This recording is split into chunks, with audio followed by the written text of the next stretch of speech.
Ladies and gentlemen, you are so welcome to this afternoon's public lecture, Neurodivergence in Older Adults. We are so excited to be having this session with you guys today because this is probably one of the seminal times that this topic will be discussed in such an open forum.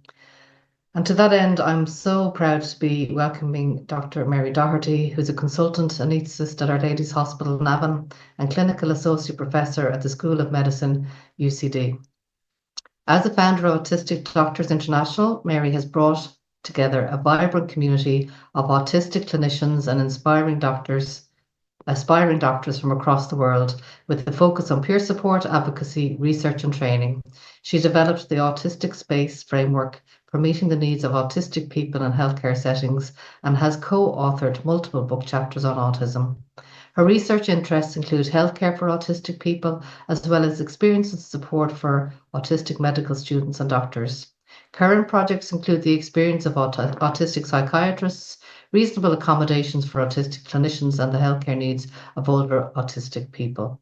As a mother of two neurodivergent young people, Mary is passionate about optimizing mental and physical health for autistic people, and she believes that moving from traditional deficit framing of autism to a neurodiversity affirmative approach is the way forwards. I would ask you to welcome Mary, and we're looking forward to hearing what she has to say. Thank you, Mary. Thanks so much. My slides have just come up. Okay, super. Thanks so much for the invitation. This is just so exciting to be having this conversation, here in Ireland. Finally, really, because I think there is a growing awareness of the needs of, older autistic adults internationally.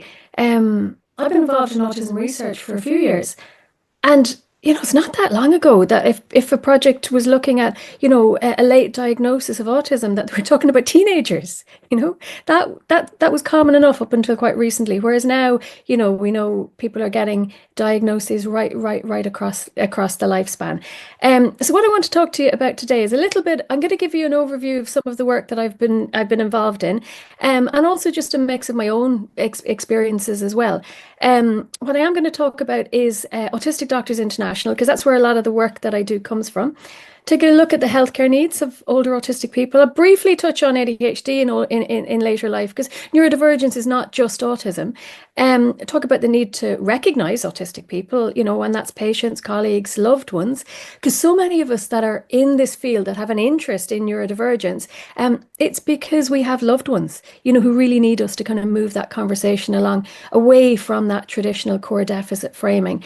I'm going to talk to you about the Autistic Space framework, which is a framework that I've developed with two colleagues from Autistic Doctors International, which is a simple way that you can really remember and just conceptualize what the needs are of all autistic people in all sorts of settings. I look back on my own life, my own career, and think, gosh, if I had known years ago that I was autistic, things would have been just so different. But again, it's never too late. I've just managed to pull together all of the work that I've been doing recently into a PhD by publication, and that looks at the insights that autistic doctors can, and the insider perspectives that we have, and just how we can leverage that to improve healthcare for autistic people. And talking about ADI, Autistic Doctors International, this is our website. The membership criteria are to have a medical degree and to identify as autistic. So we don't, so self-identification is fine. And this is the leadership team. I started the group back in 2019, and we started with less than 10 members.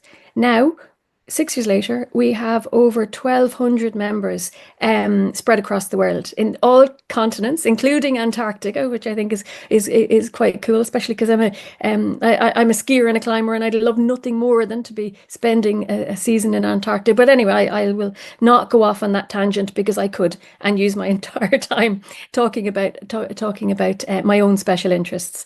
What I want to talk about is the kind of learning outcomes that we really need to move towards. We're not going to get there today, but this is the start of this journey. The goal is for all healthcare providers to become not just autism aware, but autism competent. And in the wider sense, the goal is for all autistic kids to have the opportunity to grow up confidently autistic. Again, we're not going to, get there today, but what I want to think about today is, what does it mean? Is it possible to become confidently autistic in later life for those of us who haven't had the opportunity to grow up confidently autistic? And why does it matter? And it absolutely does. And that's why I'm so thrilled to be having this conversation today. The Autistic Space Framework, I'll talk a little bit more about in a few minutes, but it was basically a descriptive acronym that really meets, in all sorts of settings, really what we need is a little bit extra space. But we've used that as an acronym to stand for sensory needs, predictability, acceptance, communication, and empathy. And we also talk about physical space, processing space, which is really processing time, and emotional space. Some of you may be familiar with this already. I'm hoping that you will become more and more familiar with it as it rolls out in more and more settings, healthcare settings, but also other settings, which I'll tell you about in a few minutes. We published it in the British Journal of Hospital Medicine. It's freely available. It's open access. You can use it. You can adapt it to your setting. So please have a look at that, and please feel free to download it, to use it, to adapt it to your own particular healthcare setting, or indeed other setting. We've written it up for social work, which is particularly potentially relevant for geriatric medicine. And this was led by an autistic social worker, and we've published it in Practice, Social Work in Action. We've also just recently submitted for publication an adaptation for education. So hopefully that will be available soon. All of our work is available through our website or on our link tree. And that's just some of the stuff that we've done. We've written up the Autistic Space Framework for anaesthesia, and we do have a project in ADI to write it up for geriatric medicine as well. That's been ongoing for a while, so hopefully we'll see that sooner rather than later. And the thing about it is, as we look at healthcare providers across all fields, we didn't get any training. I certainly didn't get any training when I was going through med school, or indeed postgraduate training. And while that is increasing recently, it's still very nebulous what it means to be autistic for a lot of providers, and particularly because of the heterogeneity. We're all so different. There's such a range of ways of being autistic. So it can be kind of hard to figure out what it means, what are our needs, and in particular, what are the sort of things that we all share as autistic people. And that's really where the Autistic Space Framework came from. It was a way of trying to bring together all of those needs, because this framework can apply to any autistic person, no matter what their profile of strengths or needs might be. And, as I said, in healthcare settings, but also beyond healthcare as well. It's very useful for supporting autistic colleagues. So I do a lot of training around supporting autistic healthcare providers and medical students, and this is the framework that I use. So it's very versatile. For me, this is where it all started. These are my two munchkins. Some of you may have seen these two before, but it was only really when my son was diagnosed initially. He went through that assessment process from about the age of about 3 up to about 6, and like at that time, he's 17 now. He's towering over me, but at that time, 6 was considered to be a late diagnosis. Like, it's wild when you think back, and that's only a little over a decade ago. But the importance was that, even back then, my daughter identifies as neurodivergent, was struggling with mental health issues that she might not have needed to go through all of that if we had only understood when she was little what it meant for girls to be neurodivergent, but there was nothing known, back then. And what was known was very much that core deficit framing. What's wrong? How can we fix it? Whereas I have absolutely no doubt now, having, like, there's 14 years between the two of them, and how he's grown up in that neurodiversity affirmative paradigm, in contrast to that core deficit paradigm. And the difference in terms of outcome it's just phenomenal. And I see that replicated right across the autistic community. Kids who get the chance to grow up confidently autistic, they don't come out with the same battle scars that that those of us who didn't have that chance had to go through. And then as I look back, through the family, even further back. This, this was a photograph that was posted on that was printed on the front page of the Irish Times sometime back in the late 1990s. It was there was utter chaos, and because what happened was it was a bomb scare in Dublin. I don't remember the exact date or the circumstances. And this photo, the lady on the right, she was probably one of the people in this world that I loved the most, apart from my parents. She was an aunt who looked after me as when I was a toddler, when I was a baby, right, through my childhood. And the thing was, Cora, everyone in the family knew that Cora was very unusual, very unconventional. It's only now, 20 years after she's passed, that we realize she's obviously autistic. And I look back and I think how her life might have been different if we had known that, if that had been known. I think it would have been a lot easier. She would love the idea of, being here and, me talking about her and her life and, just being a part of advancing knowledge, medical knowledge. And it's very poignant for me as I look back and I look at that photo and I think, gosh, like the look of confusion, and very much it was the fact that her usual route, she did the same thing, every time she came up from down the country. She'd come up on the train, she'd get the bus from Houston, she'd get off at the quays outside what was McBurney's, and she would walk up O'Connell Street.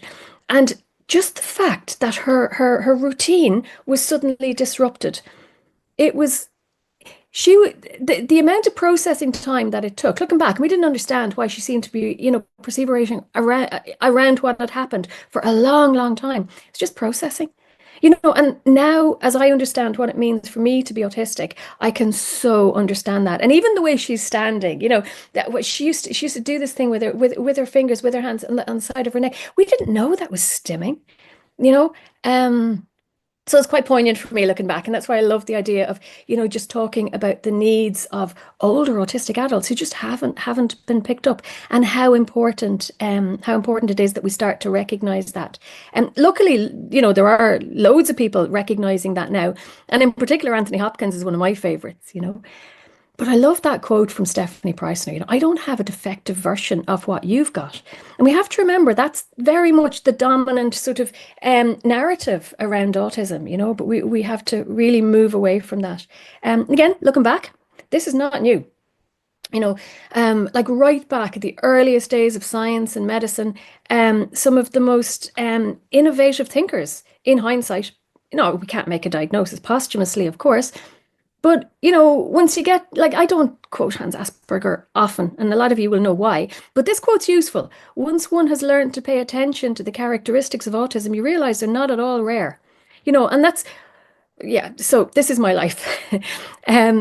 All the time, I see autistic people. They often don't know they're autistic. Now, some do, but most people don't. And despite the current sort of, popular narrative around overdiagnosis, it's just nonsense, particularly for older autistic adults. We have to acknowledge that the one thing that we do know is that the vast, vast majority of older autistic adults are unrecognized. This was some work from England, in the UK, showing that 9 out of 10 autistic people over 50 are undiagnosed. And that's, that's in a different jurisdiction where they have had an autism diagnostic pathway, they've had legislation, they've had increasing knowledge. They're years ahead of us in terms of the recognition, and still the vast majority there. So, here in Ireland, we're really only at the very, very tip of this iceberg.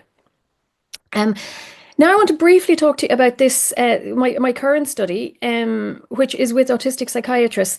And I don't have time to tell you about the study itself, but just to say that there was 8 participants, it was a qualitative study, and one of the participants actually had been over 40 years in psychiatry and was retired, and only in retirement was really starting to explore what being autistic meant for them. And one of the others gave me some lovely case studies that I'm going to share with you in a minute. She was a specialist in old age psychiatry. In terms of recognizing older autistic patients, it's important to know whether or not you view the world yourself through a neurodivergent lens or through a neurotypical lens, because what the psychiatrists were saying was that they don't recognize themselves in training. And if they don't recognize themselves as autistic, how on earth can they recognize autistic patients? So that came through very strongly in terms of the research. So that's a bit of a challenge to think about. Could you possibly be neurodivergent and not know it? Yeah. So this was one of the cases, Maureen, in her mid-70s, as far as I remember. She was in residential care and her residential placement was at risk. She was seen as difficult. She was often in conflict with staff, residents, and then she got sick, physically ill, and was hospitalized.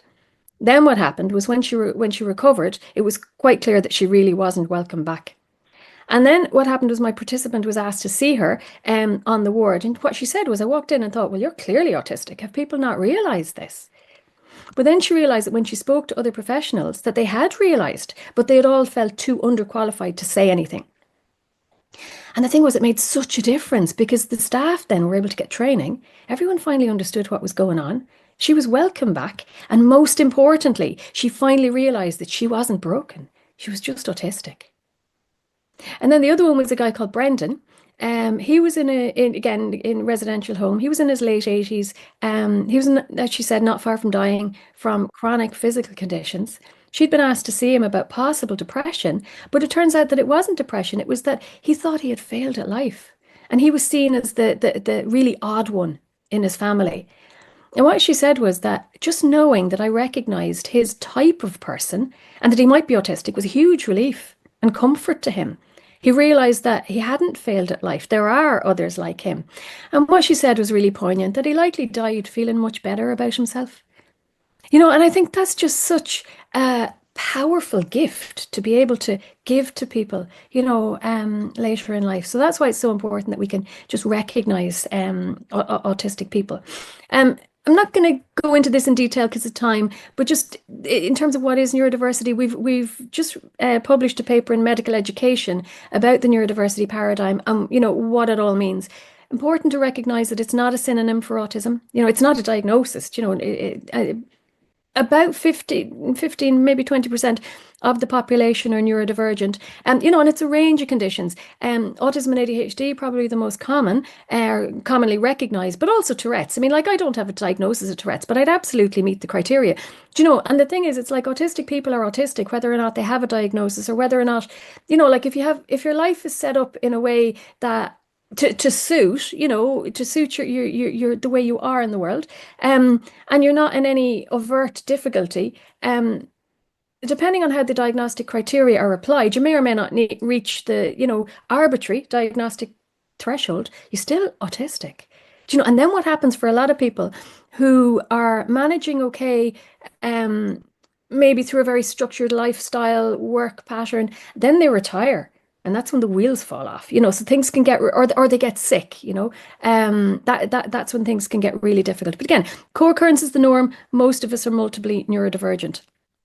I'm not going to talk about language. This is a webinar that I did for Lancet Cell Press that we took a deep dive into the language. But all I will say is use autism, not with autism. Use autistic, not with autism, and definitely not ASD or autism spectrum disorder, because we're not disordered, we're not diseased. You know, like we're just different. Disabled for sure, but not diseased or disordered. Prevalence probably 2, 3, 4, 5. You know, kids recently in Ireland, the most recent figure is 5%. You know, and that's probably about right. It's going to be the same in across the lifespan. You know. But again, most older autistic adults are, you know, not at all recognized. Male to female, traditionally thought of as a male, almost exclusively male up until quite recently. Most recent figures 2 to 1. Some experts in the field would say that we're still missing autistic girls and women until we move closer to parity. Intellectual disability is a minority of autistic people, in contrast to what we've often traditionally been taught. You know, there's still people out there saying that over half autistic people have an intellectual disability. That's not true. And most of the lost generation of autistic people are those who don't have a co-occurring intellectual disability. In psychiatric populations, much, much higher. And this is why it's so important that we reframe how we view autism and, move to that neurodiversity affirmative approach, particularly for the next generation, because the mental health outcomes for autistic adults are absolutely appalling. Up to 80% experiencing a co-occurring mental health psychiatric diagnosis. When people were screened, 10% of psychiatric inpatients, 20% of unselected new presentations to psychiatric outpatients. There was a study in Sweden. Most of these people are being missed. We know that we have the same issue here in Ireland, but most of these people are completely being missed. Very high prevalence amongst those who have died by suicide, also those who have been hospitalized after a suicide attempt. Homeless populations. Really high prevalence there. An association with gender diversity, ADHD, huge amount of co-occurrence. I mean, experts in the field would say up to 70% co-occurrence in both directions. Particularly with autistic, with people, women who have been misdiagnosed with borderline personality disorder or emotionally unstable personality disorders, huge degree of misdiagnosis and missed autism diagnosis in that group. This was from a survey of our own members, so autistic doctors. Not going to go through it in detail, except to say one thing, that considering autism to be a disorder, which was a minority of our members, but that was associated with a preference for the term doctors with autism. It was also associated with having attempted suicide. So again, there's lots of ways you could view that, but I think that really does show, it validates in my view, the idea that a neurodiversity affirmative approach is protective in terms of mental health, which is the view of a lot of it's the view of autistic psychiatrists overall in general, that we really need to be moving towards preventing mental illness for a lot of autistic people. Now, I'm not saying it can all mental illness can be prevented, but I think a lot of it can. But we also need to think about the co-occurring physical issues, which are only recently being recognized. There's a lot of medically unexplained symptoms, ME, chronic fatigue, chronic pain is increased for autistic and neurodivergent people, POTS, mast cell activation syndrome. There's an association with long COVID. So neurodivergent people are more likely to experience long COVID. The relative risk is like 1.4. What's going on there? Joint hypermobility, Ehlers-Danlos, recently recognized, and just very important to think about. As we age, menopause has a huge impact on sensory changes, but also on executive functioning and lots of other aspects. As my sight changes as I age, I'm finding that my light sensitivity is getting much, much worse. My noise sensitivity is getting a bit better as I'm getting deaf. But again, I can't manage that well because I can't tolerate anything touching my ears. I really struggle. I need hearing aids, but I really struggle to tolerate them. So that's something that I'm moving towards. Parkinson's, arthritis, pain. There's an increased association with mobility problems and increased falls. And then there's rehabilitation challenges, because the last thing we want as autistic people is strangers coming into the world that we have set up within our own homes. There is definitely an association with premature mortality. And we looked at that with some barriers to healthcare research that we did. I'm not going to go through it in detail, except to say that we found that barriers to healthcare, such as even simple things like difficulty using the phone, were associated with adverse health outcomes. And as well as difficulties with the phone, a lot of autistic respondents, over half the respondents, said that they avoided or delayed a needed GP visit due to not feeling understood. And so much of that is because of a lack of training. I talk about that interview that I did for the Times. I talk about, some of my own difficulties in terms of accessing healthcare. But the consequences were really stark, 70% with a mental health condition untreated. A third of the autistic group reporting a potentially serious or life-threatening condition that they didn't access healthcare for. These are really serious consequences to having healthcare that's inaccessible. Interestingly, we found no difference between self-identified or formally diagnosed autistic respondents. And this one I'm not going to go through, except to say that this was from the second paper from that project, which was the qualitative work. And when we looked at this was basically the stories behind the statistics that we reported in the first paper. And we found a really plausible pathway from those early barriers to healthcare avoidance and serious adverse outcomes.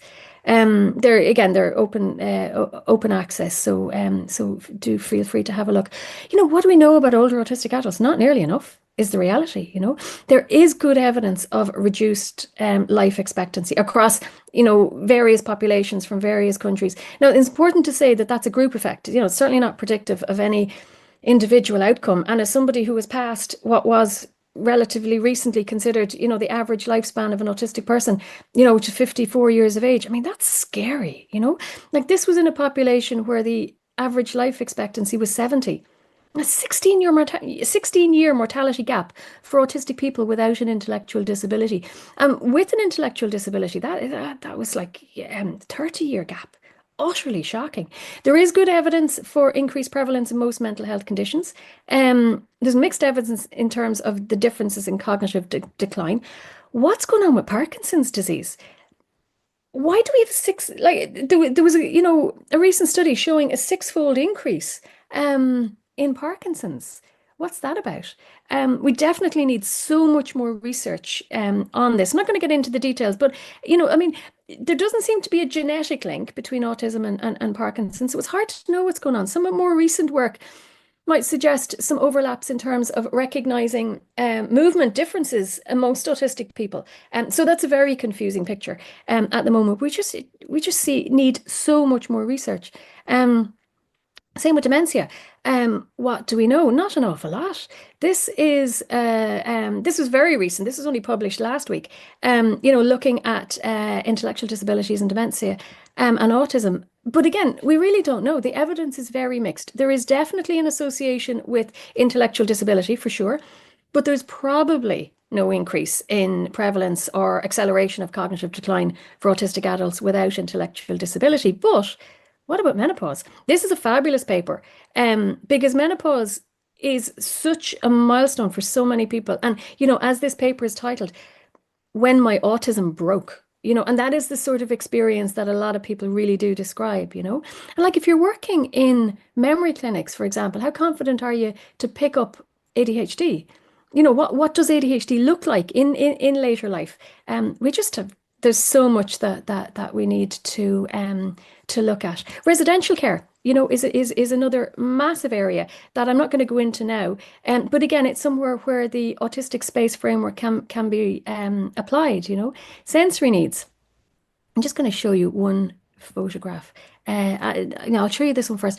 This was a chat I was having with an orthopedic surgeon in Navan. We were just outside the theatre, and he was asking me what it was like to be autistic, and I was going, well, for example, I'm struggling to focus on our chat because of the noise from the air handling unit above our heads. I have to actively focus. You might just filter it out. And he just went, what noise?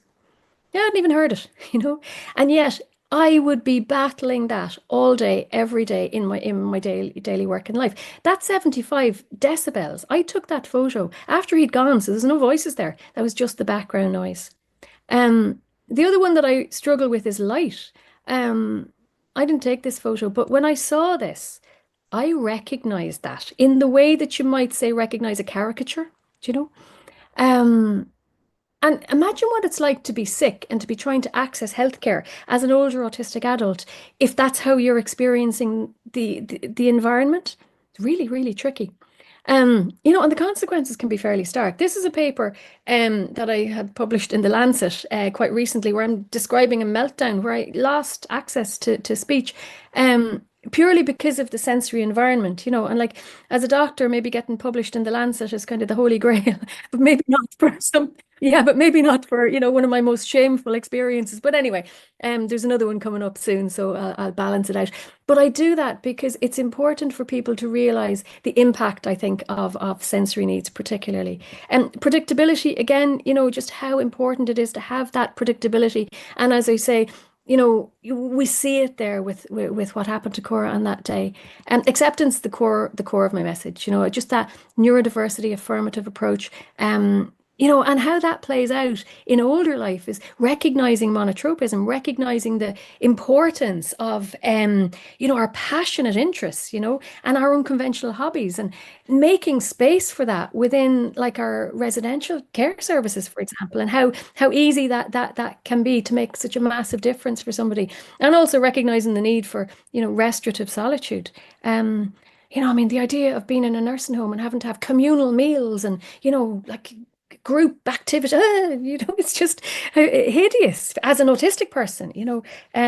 But it's hard to understand that, I think, if without understanding the autistic experience. We can't be expecting autistic people to adapt to environments designed for the non-autistic majority. All I'll say about communication is that if you're not autistic, communication with us is not intuitive. If it seems to be, maybe have a look at some of the screening tools for yourself.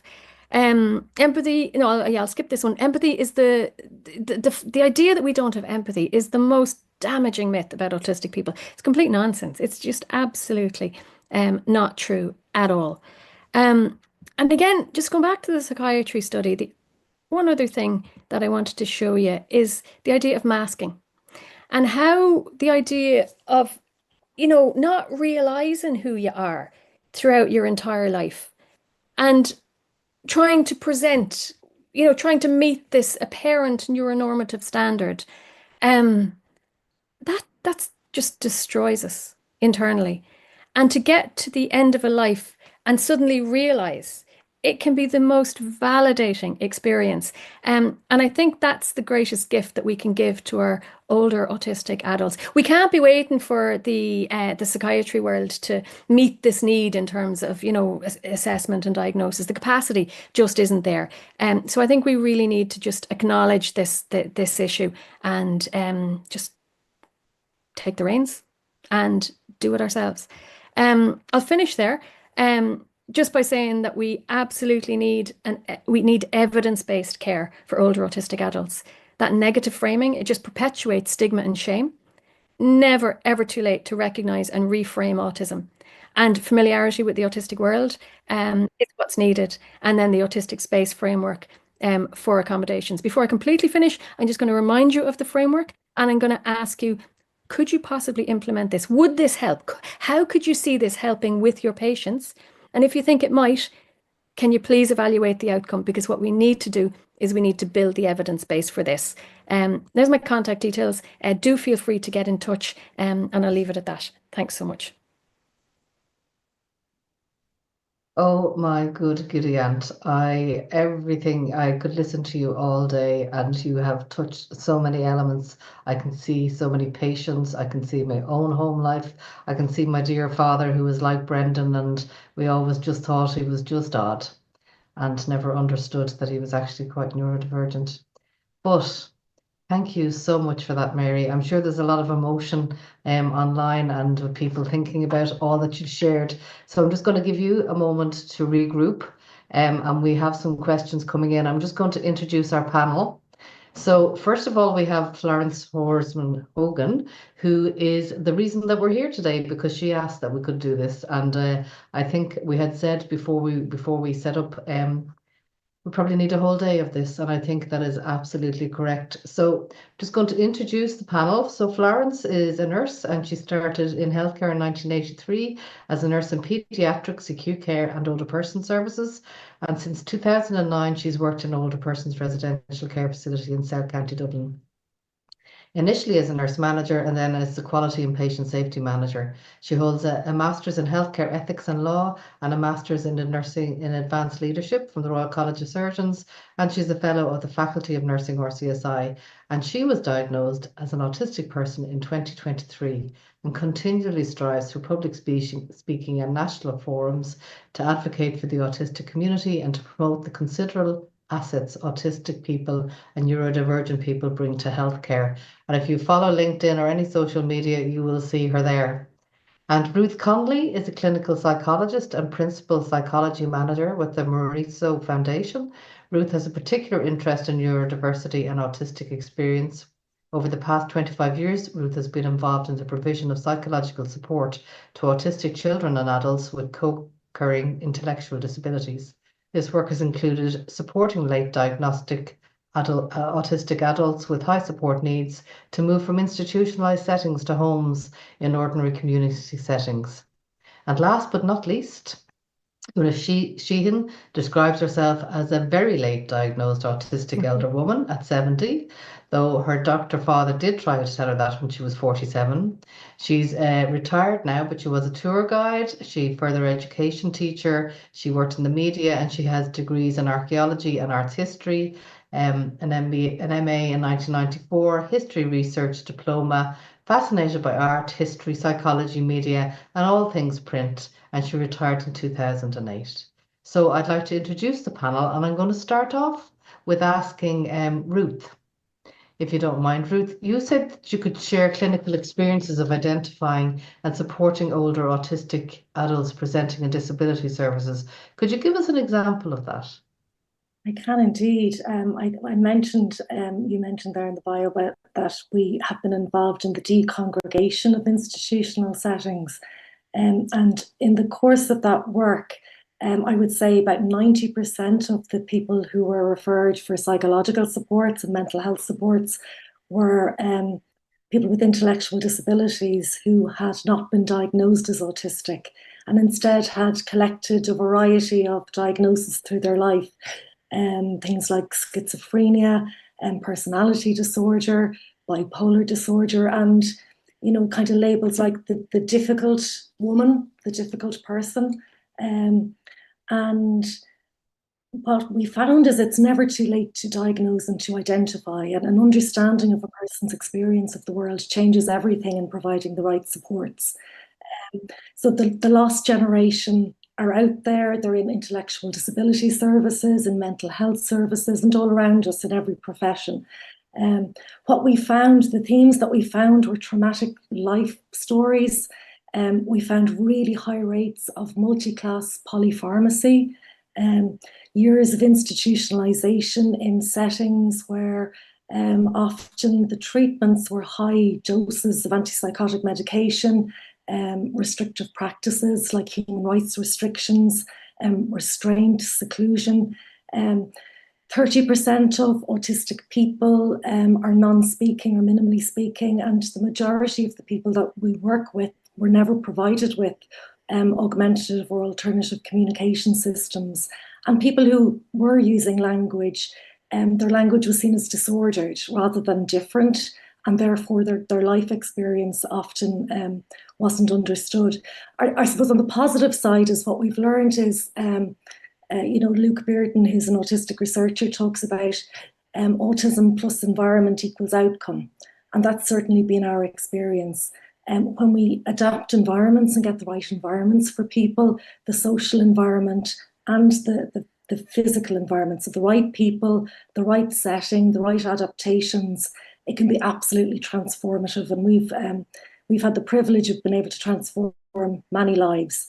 And we would have lots of stories that would be nice to share at a future date. Thank you. I think, Florence, you've shared on social media about your own dear mum. Are you happy to share about that here? About my mother? Yeah. Yeah. So my mother was 48 when she had me, and she was diagnosed chronic paranoid schizophrenia. Now I didn't live with them a lot because I was in home for a while, but I think I was with them for about 5-6 years. I've never known her to be paranoid a day in her life, but she was a very, very kind woman. And in those days, in the, say, late 60s, early 70s, there'd be a lot of traveling community wandering around Ireland, and I'd come home from school and she would have, sound is gone? No, we can hear. Sorry. Keep on. Okay, so she would have some random stranger sitting beside the fireplace having tea, bread and jam, and she'd be listening to them chatting. And did you feel that she was misdiagnosed? I think you shared that before. Looking back now, no, but now definitely, yeah, because she wasn't paranoid. She didn't talk to herself in multiple voices. She didn't hear multiple voices in her head. What she did do was, when she was very stressed, she would list literally about 10 or 15 generations back. We're a very old family. She'd list all of their names when she was really stressed, and she'd walk up and down the street or up and down the road. Okay. And the more stressed she was, the more she'd do it. And that is when she would be brought into, she also had, always had about 14 cats in the house, plus kittens. But they were the times then she would be brought by the guards into, I'd say that would make you paranoid, into St. Bridget's, the local psychiatric hospital, and she got ECT and she was knocked out with psychotropic medication. So even though she was, I actually never knew her because she was so doped out with psychotropic medication. And do you think if it was today, she would have had a different diagnosis? Would she have been neurodivergent?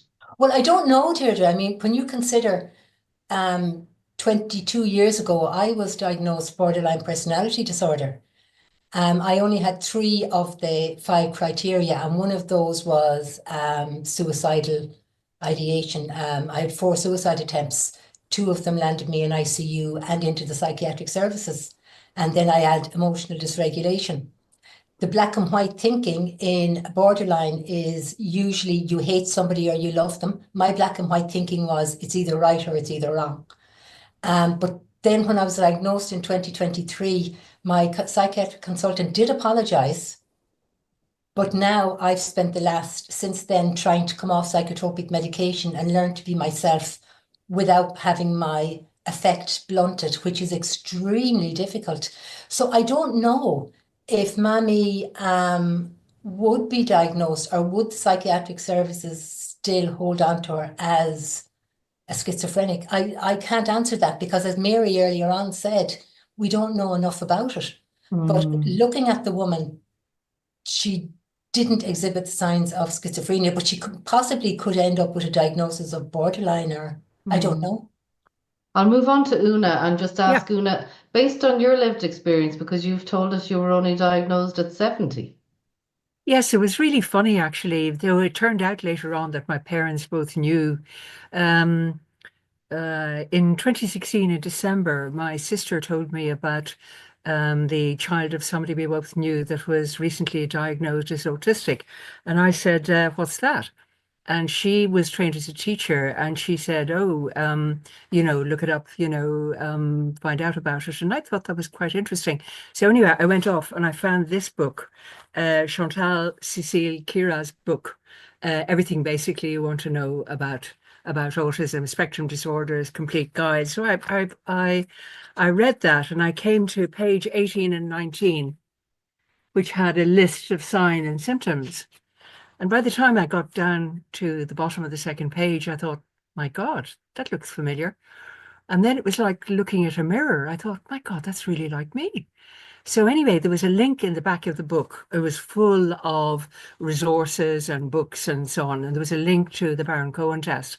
So I took a deep breath and I did the Baron-Cohen test. And sure enough, of course, I was over the line. 39, which out of 50, which isn't much, but it's over the line.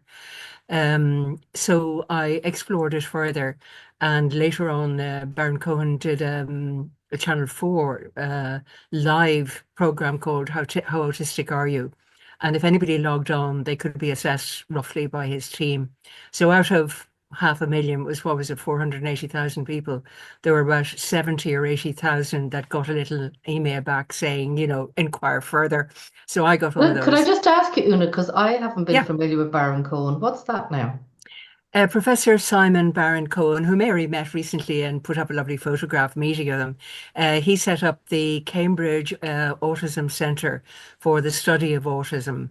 And a lot of his work is really quite foundational. Some people would argue now with what he said, but I mean, back then, 10, 20 years ago, it was really crucial. But basically, he devised a test of 50 questions that were a test of autistic traits, basically. And the average score was 18, and then 30, double that, 36 would be you're getting into people who are kind of highly autonomous, really. I call it the autonomy test now. So I kind of give it to friends and say, how autonomous are you actually? But once you get over 40, 40, 45, it begins to look as if you're actually autistic.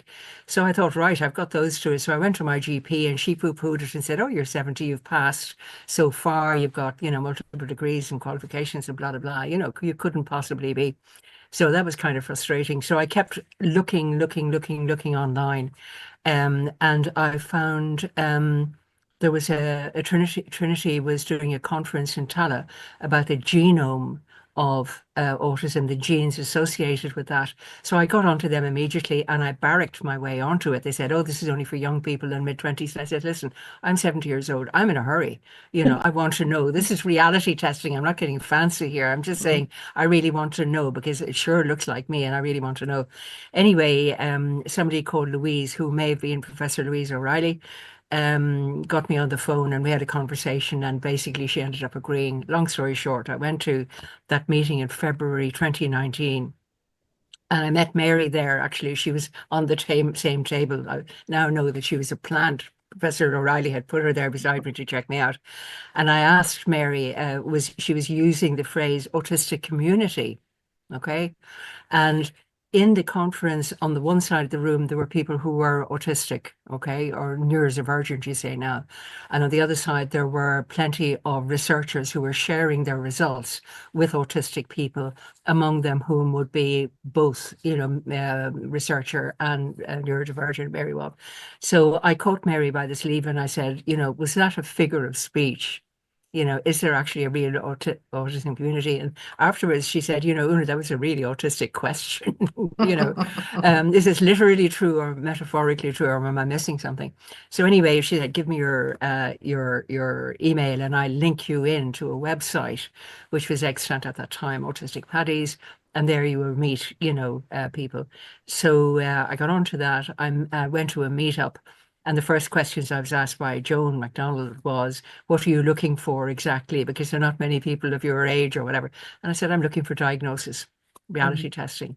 And within 5 weeks, I was invited for an interview with someone who was doing a project on female autism. And they were she was desperately looking for an elder. So I said, right, I'm your woman. So for 2 hours, rigorously, I was tested up, down, the proper interview, the tests, the photos, the stories, the whole 9 yards. After which she, Liesl put up her hand and said, that's enough now. I think there's no doubt that you really are, and you want a cup of tea. Have you suffered much? And I kind of laughed because I was just so relieved. It really answered a lot of questions about me over my lifetime. And then I was kind of thrilled. I thought, gosh, this is a very small, special thing. That's really great. And then I actually had a whiplash moment because somebody close to me who I said, why the hell didn't you tell me? And he said, there's no cure, which of course is the reality, slamming on the brakes moment. There isn't.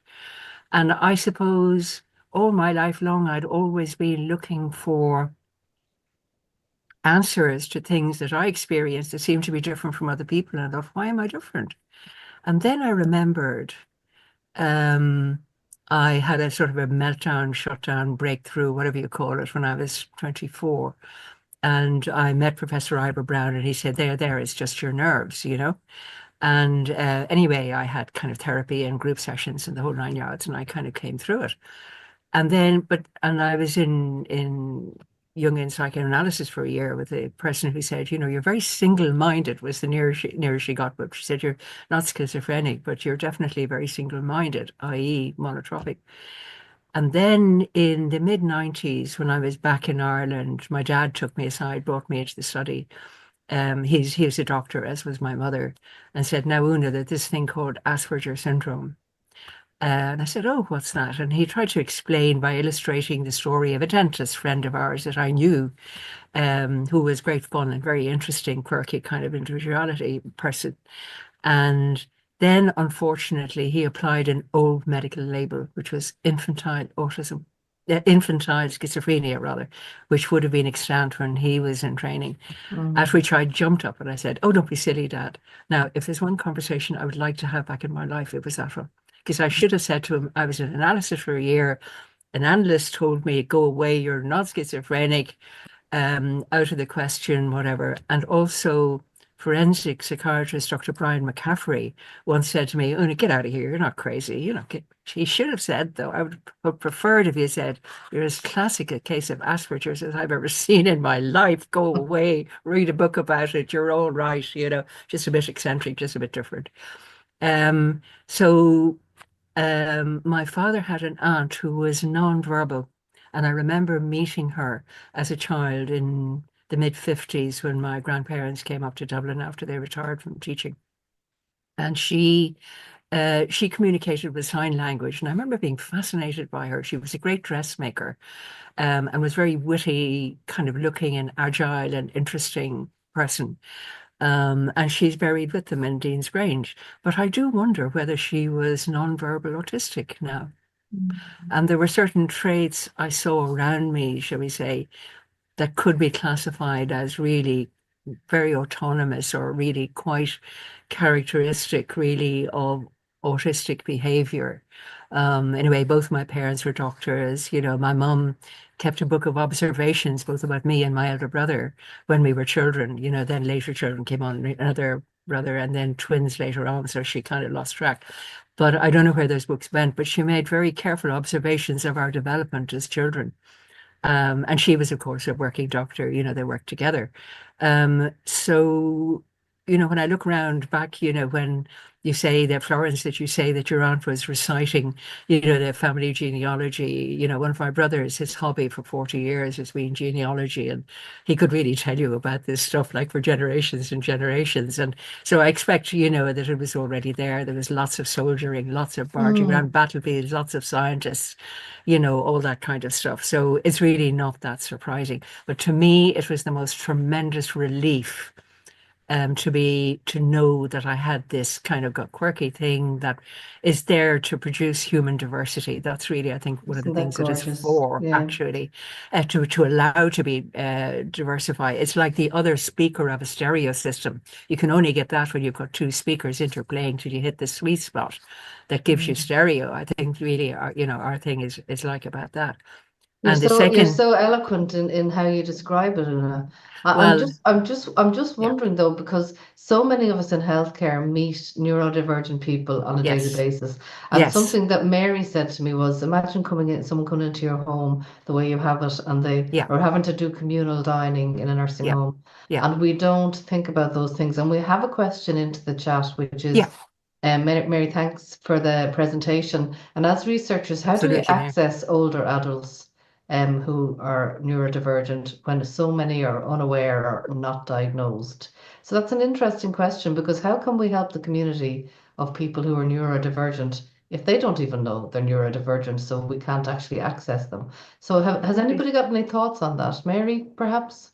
Yeah, I think there's a lot of research happening internationally where maybe the awareness has started, a couple of years back, a decade or two ago. So there is a community of, aware autistic adults who are willing and able to take part in research, and that's really helpful. And obviously, the research that comes from communities elsewhere, we can apply here in Ireland, I think. But we can screen also. There's some really good screening tools. I like the AQ that was mentioned earlier, the autism quotient. But I also like another one, which is the RITVO-RADS. And that's particularly useful because it picks up things that we've maybe learned to accommodate for or learned to change in adulthood. So it looks at childhood features as well. So RITVO-RADS, and that's the one way that's the kind of project that we need to do, because the only way to get funding and services in place really is to produce data. So there was a great program, a great project which screened new presentations to psychiatric clinics, screen them for ADHD. And that is what was the start of the ADHD program, I think, here in Ireland. We really need to do the same for autistic adults. But again, we need to be not thinking in terms of one or the other. We need to be looking at a combined neurodivergent pathway, I think, developmental pathway. I'm just going to prompt people if there's any more questions to put them into the chat, but I'd just like to ask each one of you individually in a couple of sentences, 15 words per sentence for you, Florence. What would your message to the health community through the IGS be? So I might start with you, because I don't want to be putting people on the spot, but Mary, what would your message be? What is your wish From starting this conversation now with this public lecture, what would your wish for the health community to start doing, or what's the blue sky? Yeah, I want every healthcare professional to be autism competent and to feel that sense of confidence that they can identify autistic people coming to them. And just to be clear, that autistic patients means autistic people who are coming to healthcare because they're sick. We're not patients just because we're autistic, just to put that out there to be clear. Absolutely. Just become confident in recognizing and meeting the needs of autistic people. And you can use the autistic space framework to do that. Also, consider your own positionality, because if you're autistic and you don't recognize that, then people coming to you describing a really standard list of autistic features and experiences, you're going to say, oh, that's like me, I'm not autistic, therefore you're not autistic. So that's what was coming through from the psychiatry paper, and then people talk about the guilt when they consider all the patients over the years that they've missed. But it's really important to recognize we do the best we can with the knowledge we have in the moment. And then when you know better, you do better. That classic Maya Angelou. Love that. Yeah. You just learn as much as you can about autism and about autistic people from autistic people. And in particular, I think it can be helpful as autistic professionals, autistic healthcare professionals. Yeah, look at our Thank you. work. Florence, I'll go to you next, and it's great that I can have the banter with you and tease you. Yeah, I think first of all, the IGS is doing one of the most important steps, which is putting out awareness of this, because first of all, we have to shove out awareness there so that people know. And then I think particularly not psychiatric services need to be, my consultant said they're going to be reviewing female cases like mine now to see, could it be an autism diagnosis? Because I learned from psychiatric services, they have to give you a diagnosis to discharge you. And when I was being diagnosed, they put in borderline personality disorder. And I only learned 20 years later that that was only ever a working diagnosis because I didn't fit the criteria. I only found that out when I was diagnosed with autism. Okay. But at least I got an apology, but the consultant said they're going to be reviewing the cases. So I think that's what needs to happen, is find the autistics, find us in the community. And the researchers should be able, well, I know LinkedIn is a great source for contacting people, and a lot of us autistics are very good at getting out on social media and shoving out our information. And we get people back who are saying, oh, I might be autistic. So we're all raising awareness. I think that's one brilliant thing about the autistic community. Once we get our hands on something, we're out there in force with the facts, the figures, looking for the data and trying to pull as many people together as possible. And I think, as we maybe mentioned earlier on today, a full day discussion on this, pulling in all of the health services, the disability services, the psychiatric services, the older person services, and the acute care services, pulling everyone in to a day of awareness for this. And just quickly, I'm going to say there is a HSE Land video coming out. It's a HSE Land module on neurodiversity, hopefully in the next couple of weeks. Brilliant. Thanks so much. Ruth, I'll come to you next. Yeah, I have very strong views on this. I suppose that the most important thing is to listen to autistic voices. And as Mary said, any training, awareness, needs to be centered on autistic experience, because for many years, training has focused on looking at autism from the outside in. So looking at behaviors and deeming them somehow deficits, or, a neurotypical person, acting in a difficult way, when actually the only way to understand autism is from the inside, autistic experience and a different way of being in the world. So instead of trying to make people fit a system, we need to change the system, and we need to change that radically. And I think we need to look at really good quality, co-produced and co-delivered neurodiversity affirming training. And I think there's lots of really great work going on out there, but probably less so for older adult services. I mean, my understanding is less than 1% of the research in autism research is devoted to over 50s. So exciting things to come. We've started doing some of that work in an adult disability service. And it's kind of mind-blowing for people when they hear, from autistic people what autistic experience is like. That's fantastic. And Una? Recognition. is the main thing. That's why I bring my, my as I am ID card with me all the time, and my sunflower disabilities thing, because that people recognize that. I was recognized in Vincent's when I broke my leg, and Mary helped me out with that too, but they recognized immediately the ID card. So access to health services was brilliant, perfect in that instance, and I was really delighted by it, Good. So we're going to wrap up. We're near at 4 o'clock. I just want to say thank you so much, Mary. I could have listened to you all day. Thank you to each and every one of you for your contribution. Thank you, Florence, for asking us to host this in the very first place. And I do think that this is a conversation that needs to continue. It has been enlightening, and I have seen so much in what you've said. So I hope to be a neurodiversity champion. Is that something I can hope to be? I need to figure out am I neurodiverse myself. My children would probably say so. So thank you so much for your time, and we hope that this public lecture gets lots of traction and lots of people get to see it and to learn. Thank you so much. You're very welcome. Thank you.